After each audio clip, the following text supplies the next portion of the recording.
ഞാൻ ഓർക്കുകയാണ് ഈ ഹദീസ് പറയുമ്പോൾ ബഹുമാനപ്പെട്ട ശൈഖുനാ ഉസ്താദ് അവറുകൾ ഒരു 15 കൊല്ലം മുമ്പ് ഞാൻ ഈ മർക്കസിൽ ഉസ്താദിന്റെ അടുത്ത് ഓതിയിട്ട് ഇറങ്ങുന്ന സമയത്ത് സുന്നത്ത് ജമാഅത്തിന്റെ സംഘടനാ രംഗത്ത് വലിയ പ്രശ്നമുള്ള കാലമാ. സുബ്ഹാനല്ലാഹ്, കാഞ്ഞങ്ങാട്ടിനടുത്ത് കല്ലൂരാവിയിൽ ഞങ്ങൾ വയലു പറയാൻ പോയി. ഉസ്താദ് വയലു പറയാൻ പോയി, കൂടെ ഞാനും പോയി തുഫൈലിയായിട്ട്. വയലു കഴിഞ്ഞിറങ്ങിയപ്പോൾ ഞങ്ങൾക്ക് ഭക്ഷണം കിട്ടിയില്ല. കാരണം ഭക്ഷണം ഉണ്ടാക്കിയ വീട്ടിൽ പോകാൻ പറ്റാത്ത അക്രമമാണ്. എന്നിട്ട് തലശ്ശേരി വന്നിട്ട് സ്റ്റാർ കഫേ ഹോട്ടലിൽ നിന്നാ ഭക്ഷണം കഴിച്ചത്, കാഞ്ഞങ്ങാട്ടെന്ന് വയലു പറഞ്ഞിട്ട്.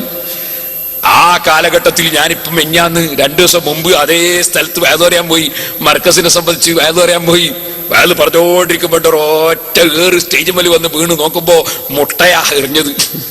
മുട്ട എറിഞ്ഞിട്ട് സ്റ്റേജ് മേൽ കൊണ്ടിട്ട് അത് തെറിച്ചിങ്ങനെ അങ്ങ് പോയി. നമ്മളെ ശരീരത്തൊന്നും പറ്റില്ല.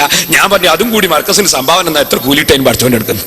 ആ ഒരു മുട്ട വേണേ നമുക്ക് ലേലം ചെയ്ത് വിൽക്കുകയും ചെയ്യായിരുന്നു.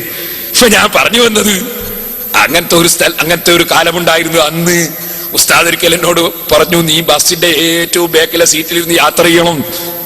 ഞാൻ ചോദിച്ചു, അതിനെ കുലുക്കം കൊണ്ട് മനുഷ്യൻ അങ്ങെത്തിയ തലവേദനയായിട്ട് വേറെ കഴിയൂ. പക്ഷെ എന്നാ ബേക്കിന്ന് കുത്തൂലല്ലോ എന്നാ ഉസ്താദ് പറഞ്ഞത്. ബേക്കിലെ സീറ്റിൽ ഇരുന്നിട്ട് പോയാലും ബേക്കിന്ന് ഒരാൾക്ക് വന്ന് കത്തിയോട്ട് കുത്താൻ കഴിയൂലല്ലോ. ശേഖരൻ നെല്ലിക്കുത്ത് ഉസ്താദിനൊക്കെ കുത്തിയ കാലാണ്. അള്ളാഹു തലവർക്കൊക്കെ ദീർഘായുസ്സും ആഫിയത്തും കൊടുക്കട്ടെ. അപ്പൊ ഞാൻ പറഞ്ഞത്, അള്ളാഹുവിന്റെ റസൂല് അന്ന് ശിഷ്യന്മാർ ശത്രുക്കളുള്ള സമയത്ത് പോകുമ്പോൾ ശിഷ്യന്മാർക്ക് വേണ്ട കരുത്ത് വേണം എന്ന് ഉപദേശിക്കാറുണ്ടായിരുന്നു. അതിന്നും നമ്മുടെ അസാധ്യത നടത്തുന്നു എന്ന് മാത്രം.